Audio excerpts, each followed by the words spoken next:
The Battle of Carthage, also known as the Battle of Dry Fork, took place at the beginning of the American Civil War on July 5, 1861, in Jasper County, Missouri. The experienced Colonel Franz Sigel commanded 1,100 Federal soldiers intent on keeping Missouri within the Union. The Missouri State Guard was commanded by Governor Claiborne F. Jackson himself and numbered over 4,000 soldiers led by a hero of Mexico, Sterling Price, along with 2,000 unarmed troops who did not participate in the battle. The battle was a strategic victory by the Missouri State Guard in large part owing to new tactics introduced on the battlefield by independent, partisan Rangers serving with Captain Joe Shelby. Carthage played a part in determining Missouri's course during the war, as it helped spark recruitment for the Southern regiments.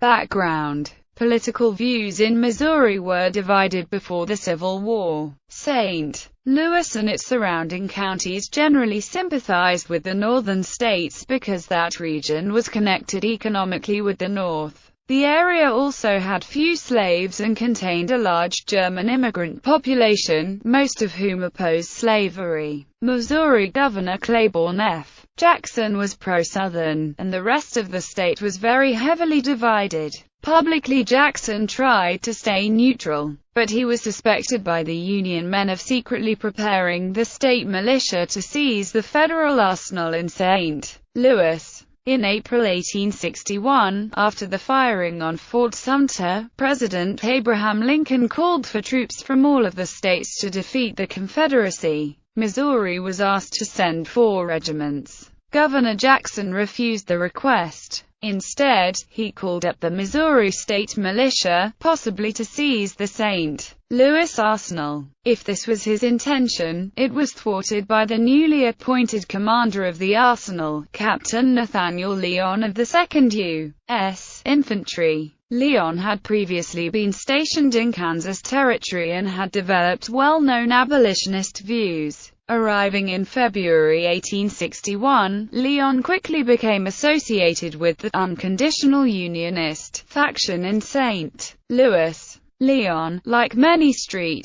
Louis Unionists, feared that Governor Jackson would employ the city's secessionist Minutemen paramilitary organization and the local Missouri Volunteer Militia to capture the arsenal. Beginning on April 22, 1861, on the orders of President Lincoln, Leon mustered in 4 regiments of Federal Missouri Volunteers, issuing them weapons drawn from the arsenal stocks. Lincoln followed up with orders to remove most of the arsenal's remaining weapons to Illinois, a transfer which was carried out in secret on the night of April 24–25, 1861. The crisis grew worse when a shipment of Confederate siege artillery arrived at the state militia encampment, Camp Jackson, on May 8–9, 1861. Confronted with clear proof of treasonous plotting at Camp Jackson, Leon marched a force of Federal regulars and his new Missouri volunteers to the camp to arrest the militia, Lewis, inadvertently inciting a deadly riot. The action drew great protests from Missourians, and even representatives of the city of St. Louis petitioned Lincoln for Leon's dismissal. However, Leon's action was supported by most of St. Louis' unconditional Unionists, including Congressman Francis P. Blair, Jr., brother to Lincoln's Postmaster General Montgomery Blair. The Blair brothers arranged for Leon's promotion to brigadier general. Continued unconditional Unionist concerns over the accommodation of state authorities by Gen. William S. Harney, commander of the Department of the West, led to Harney's removal on May 31, 1861. On June 10, 1861, Leon met with Governor Jackson and Missouri State Guard Major General Sterling Price at St. Louis Planters House Hotel in a last attempt to solve conflicting claims for state and federal sovereignty. The conference proved futile, with both parties making mutually unacceptable demands. After 4 hours, Leon abruptly ended the meeting, and Jackson and Price retreated to Jefferson City, ordering railroad bridges burned behind them.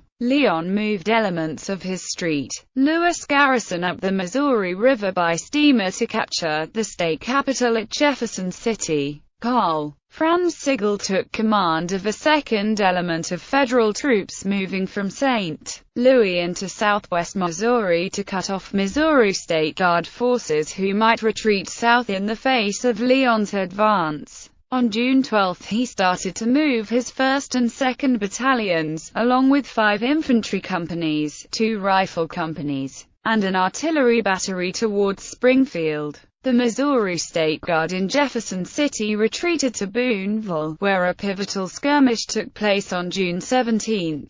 Leon quickly took the town and chased the Missouri State Guard south. Due to logistical difficulties, Leon could not keep up with the retreating guardsmen. Another group of state guardsmen in Lexington also moved south under Sterling Price, after learning of the defeat at Boonsville. Sigel's troops arrived in Springfield and quickly took the town. They prepared to march to Carthage, hoping to catch up with the retreating state guardsmen. Jackson's and Price's units met in Lamar on July 3 and started to organize. Jackson's army grew to 6,000 men, a large number of whom joined along the march south. However, the force in Lamar was, for the most part, armed only with hunting rifles, shotguns, knives or, in some cases, no weapons at all. The next day, July 4, Sigel arrived at Carthage with 1,100 men. Learning that Sigel had encamped at Carthage, Governor Jackson took command and made plans to attack the smaller but better armed Union force. On the morning of July 5, Jackson marched his green soldiers south. The rival armies met 10 miles north of Carthage, and the State Guard raised 2 Confederate stars and bars flags on either side of their line, which stretched over half a mile. Sigel's men provided an impressive display as they formed a line of battle and moved within 800 yards of the State Guard troops.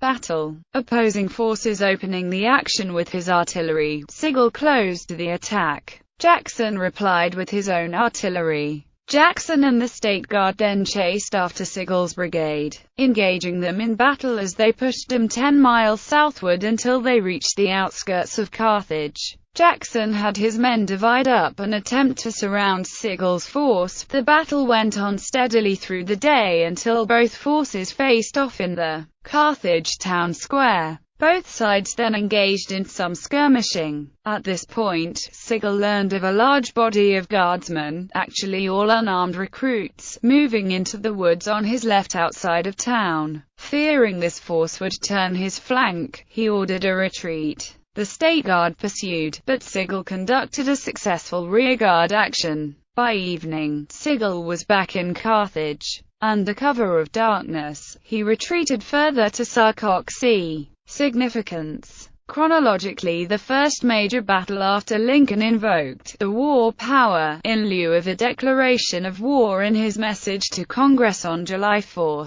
1861, the Battle of Carthage was strategically and tactically significant. The battle marks the only time a sitting U.S. state governor has led troops in the field, and then, against the Union to which his state belonged. Serving at the vanguard of Governor Jackson's army, a band of 150 independent partisan Rangers were under the command of Captain Joe Shelby, a Missouri farmer. From tactical battlefield maneuvers under fire by Sigel's batteries to pressing his retreat to Sarcoxie, Shelby's Rangers snatched the victory at Carthage from Sigel's grasp, and pro-Confederate elements in Missouri celebrated their first victory. The depopulation of mineral-rich Jasper County and the destruction of Carthage by sustained hostilities throughout the war paved the way for Victorian-era resettlement.